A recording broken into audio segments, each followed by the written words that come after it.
Assalamualaikum warahmatullahi wabarakatuh. Selamat pagi Bapak Ibu sekalian. Jadi di sini saya akan mempresentasikan tentang ide bisnis saya. Jadi pada saat awal masa pandemi di kelas 11, saya bingung ingin mencari usaha atau saya ingin bisa berusaha bagaimana caranya supaya bisa menghasilkan uang saku sendiri. Karena di masa pandemi itu saya jarang mendapatkan uang jajan dari orang tua saya. Lalu saya berusaha untuk bagaimana caranya saya membuka usaha atau suatu kegiatan agar lebih bermanfaat lagi selama kegiatan atau pembelajaran saya selama di rumah. Lalu saya mendapatkan ide untuk berjualan makanan kekinian karena pada saat itu banyak sekali orang-orang yang berlomba-lomba untuk menjual makanan yang kekinian. Waktu itu saya diberikan ide atau diberikan saran dari kakak saya kalau membuat ceker crispy tanpa tulang karena kebanyakan di Madiun itu semua orang menjual ceker itu masih ada tulangnya. Jadi saya bagaimana caranya saya untuk lebih mengembangkan apa sih yang inovasi apa sih yang belum ada di sini. Jadi akhirnya saya membuat usaha ceker crispy tanpa tulang dengan berbagai varian rasa.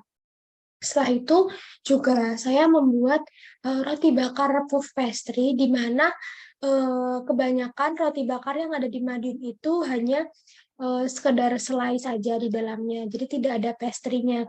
Jadi ke ciri khas atau eh, apa ya keunggulan dari roti bakar di kedai saya itu adalah di dalamnya tuh ada pastry yang bisa membuat lebih crispy pastinya. Selanjutnya juga saya membuat berbagai macam suntukan seafood. Suntukan seafood ini saya terinspirasi karena saat ini anak-anak muda itu lebih menyukai makanan-makanan seafood dengan berbagai varian rasa.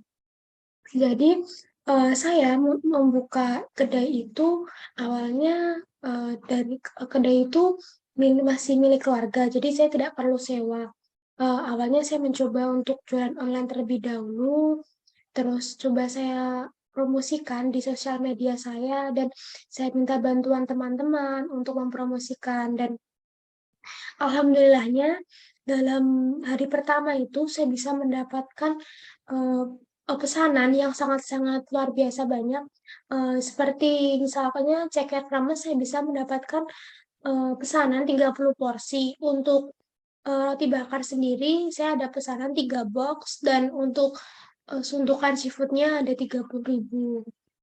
Jadi untuk harga per porsi ceker kremes itu saya bandrol dengan harga 10.000. Untuk sundukan sendiri itu satu sunduk itu saya jual dengan harga 2.000. Untuk roti bakarnya itu bervarian karena disesuaikan sama jenis varian rasanya. Ada sekitaran 15.000 sampai 25.000.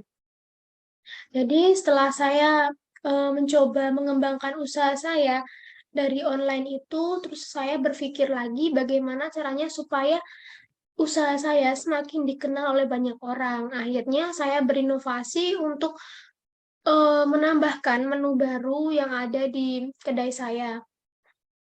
Akhirnya saya juga menambahkan kedai saya di dalam Gojek. Jadi supaya teman-teman atau yang mau pesan itu bisa pesan melalui Gojek.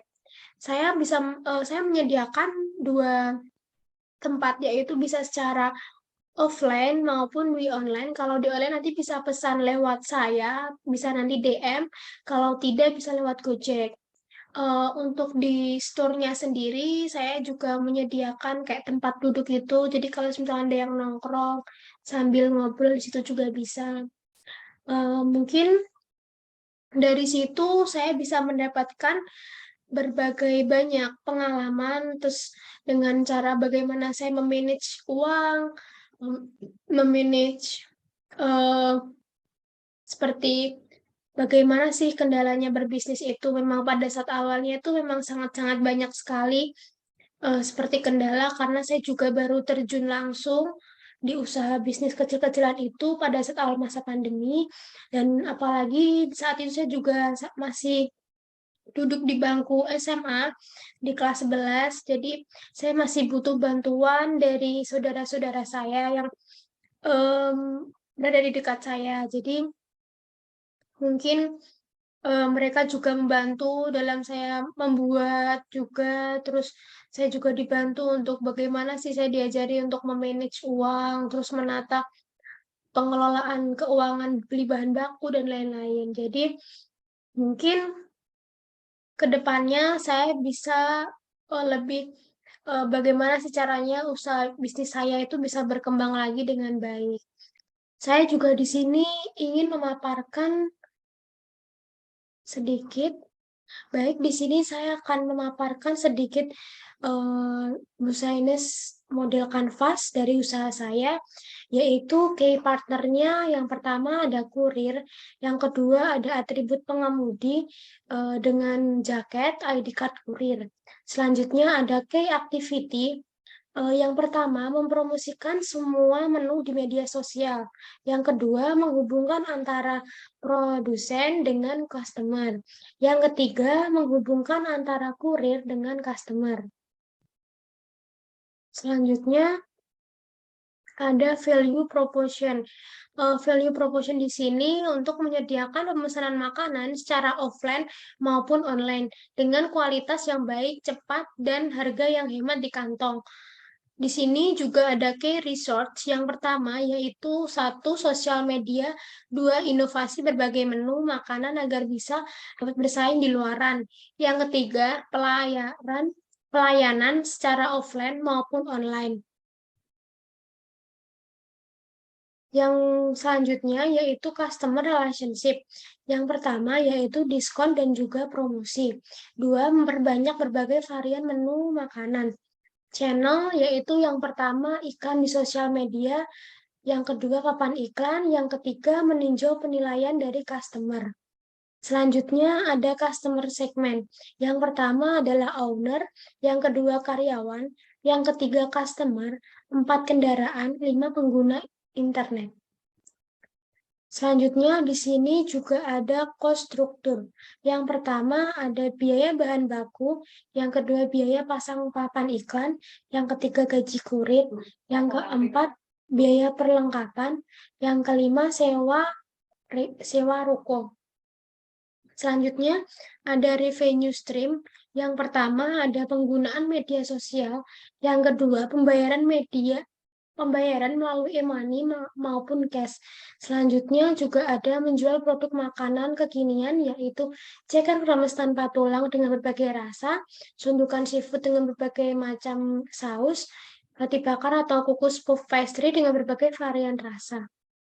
Mungkin sekian presentasi ide bisnis dari saya. Wassalamualaikum warahmatullahi wabarakatuh.